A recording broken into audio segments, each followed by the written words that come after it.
Hey friends, it's Carolina Moore, your favorite sewing and quilting YouTuber, and today we're going to be talking about scraps. Yes, we all have them, but what do you do with them? And here is this ingenious product. It's called scrap tape. It's by the Gypsy Quilter. I'm going to show you how this works and how you can use it to add scraps and get really, really usable strips for all kinds of different projects. You ready? Let's get started. So let's talk about the materials that we have. Obviously we have our scrap tape. I'm going to open this up. This is a 2.5 inch wide strip and we're going to make it scrappy. It has some like cellophane on it that is just holding it in its shape, and you can just pull this off. If you can find the end, then you are better than me. There we go. Just pull this off and throw it away. And then you have your scrap tape. Other tools that you'll need are, I recommend a rotary cutter and ruler so that you can trim off your edges. Scissors are great to have on hand for trimming down any of your fabrics that you might need. And then some kind of pressing tool. An iron is great. I have my Aliso Mini here all heated up and ready to go.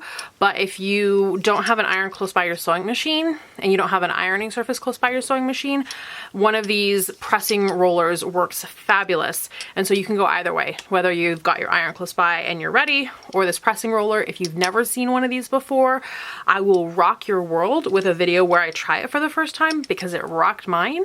If you just trust me, I've got a link down in the description where you can purchase one of these for yourself. They are amazing.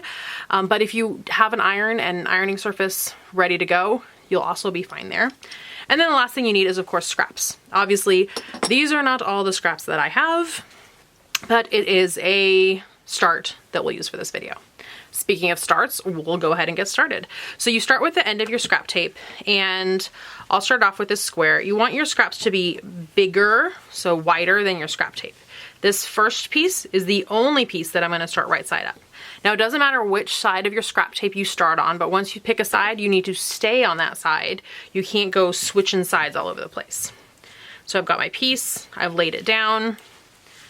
I'm going to use this strip, and this one's going to go right sides together. So if you've ever done foundation paper piecing, it's really similar. I'm going to fold this over just to double check to make sure that if I've got any angles going on, I'm not messing up on either side.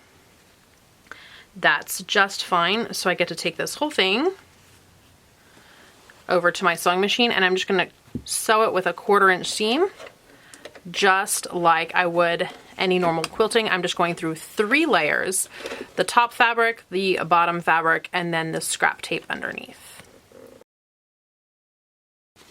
Okay, I can cut off my excess fabric. You want to make sure not to cut into your scrap tape, just the fabric. And now I can take these pieces, open them up, and I can press them. Got my pressing roller here, so you'll see how great that works for just pressing that seam. Perfect. And then I can add my next piece. Let's see, I've got this one right here. This one's actually from something else, so it's folded double, no problem. I'm going to line it up with my edge here. Now this one has a crease in the fabric, so I do want to go ahead and give this a press with the iron, and this way you'll also see whichever way you press is totally fine.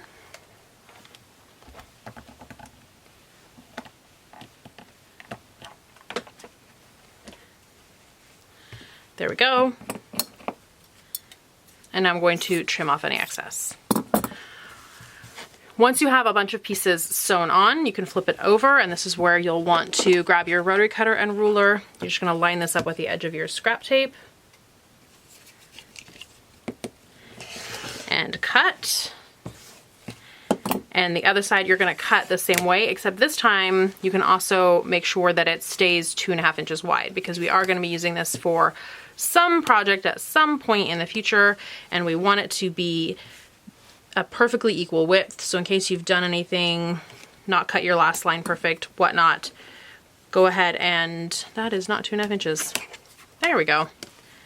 2.5 inches. Let me grab my spot on dot so I can see that a little better. Oh, there we go. 2.5 inches.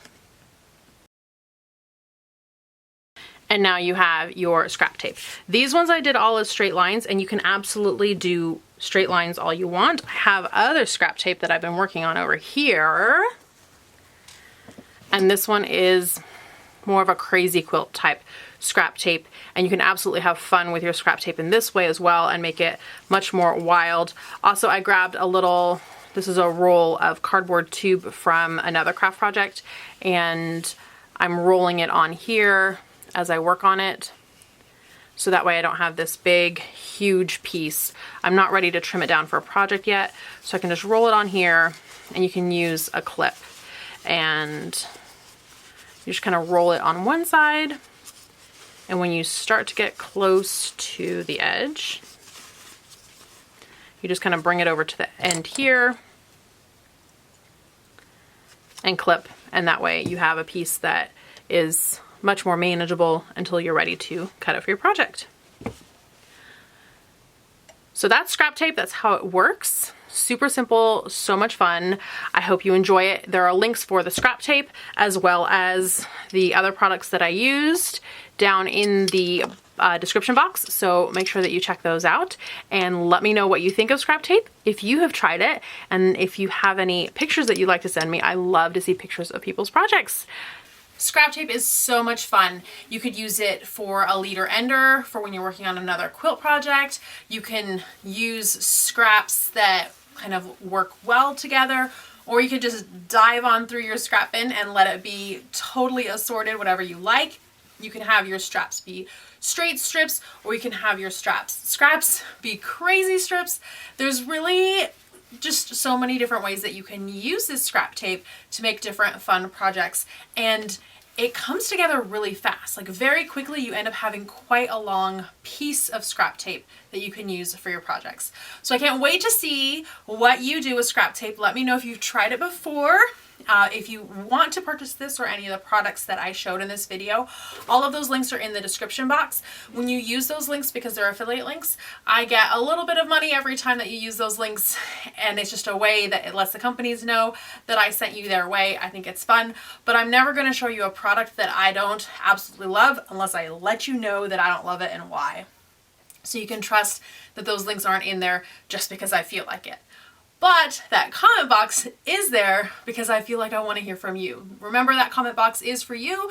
Feel free to type comments in there. I do see those, and I love hearing from you, whether you're excited or surprised by this product or whether you've used it before.